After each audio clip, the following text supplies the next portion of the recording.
Hello भाइयों, नमस्ते, प्रणाम, जय हिंद। मैं आपका भाई रितेश निगम। स्वागत है आप लोगों का आज के लेक्चर में। और आज हम लोग करने वाले हैं थाइमस ग्लैंड।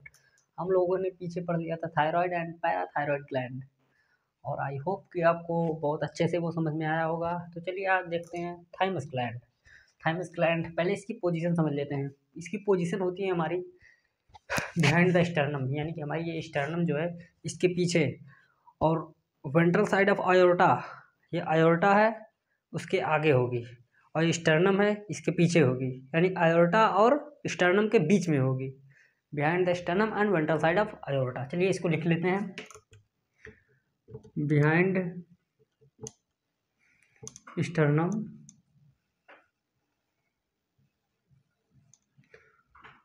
वेंट्रल ऑफ आयोर्टा,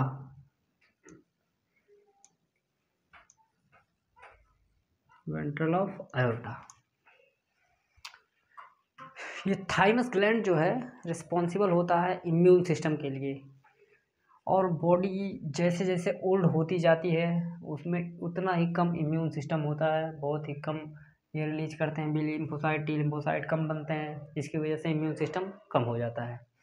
तो चलिए, थाइमस ग्लैंड जो होता है ये रिलीज करता है थाइमोसिन, रिलीज करता है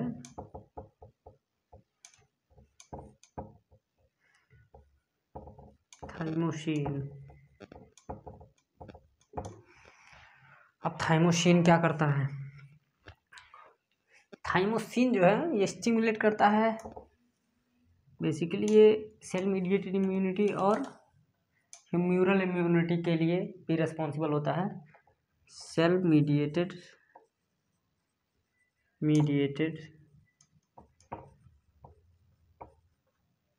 इम्यूनिटी एंड इसको हम लोग CMI भी कहते हैं, इसी का शॉर्ट फॉर्म है। इसको कहेंगे humoral immunity, humoral immunity.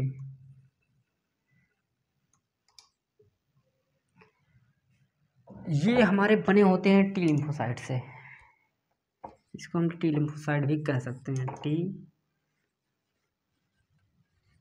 Lymphocytes. ये बने होते हैं हमारे बी लिम्फोसाइट से, इसी वजह से हम इनको बी लिम्फोसाइट भी कह सकते हैं। अब टी लिम्फोसाइट क्या करता है?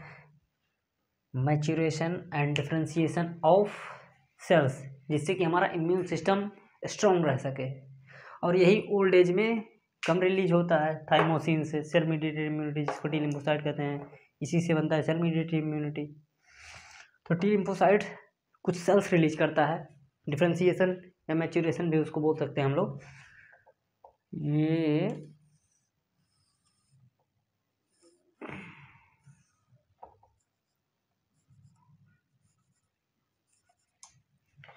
डिफरेंशिएशन ओनली दिया है हमारी NCERT में, डिफरेंशिएशन।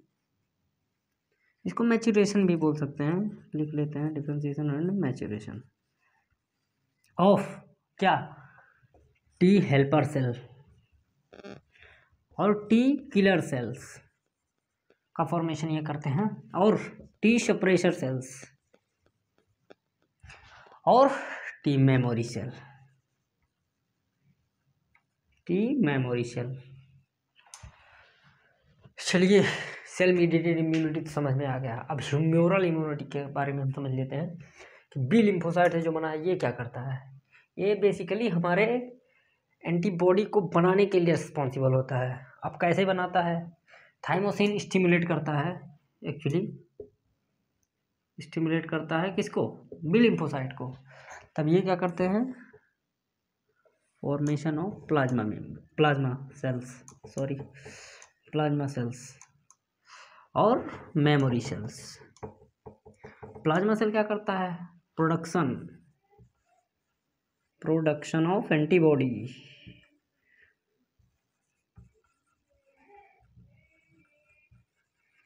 एंटीबॉडी का फॉर्मेशन करता है। यही चीज़ हमारे ओल्ड एज में बहुत कम हो जाती है, जिसकी वजह से हमारी इम्यून सिस्टम बहुत वीक हो जाती है, और हमारी यंग एज में इसका लेवल बहुत ही अच्छा होता है, जिसकी वजह से हमारा इम्यून सिस्टम बहुत ही स्ट्रॉन्ग होता है, अच्छा खासा होता है।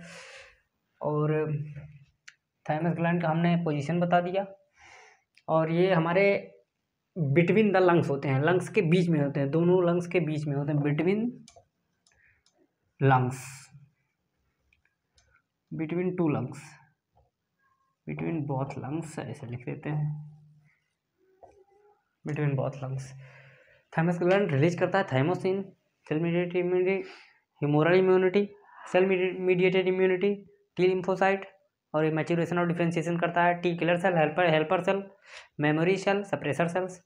और ये हमारा ह्यूमोरल इम्यूनिटी, जिसको हम बी लिम्फोसाइट करते हैं, ये प्लाज्मा सेल्स का और मेमोरी सेल्स का फॉर्मेशन करता है। प्लाज्मा सेल रिस्पॉन्सिबल होता है एंटीबॉडी को बनाने के लिए। इसकी पोजीशन होती है behind the sternum and ventral side of aorta, between the lungs होती है। आई होप आपको समझ में आ गया होगा। थैंक यू, मिलते हैं नेक्स्ट लेक्चर में। जय हिंद।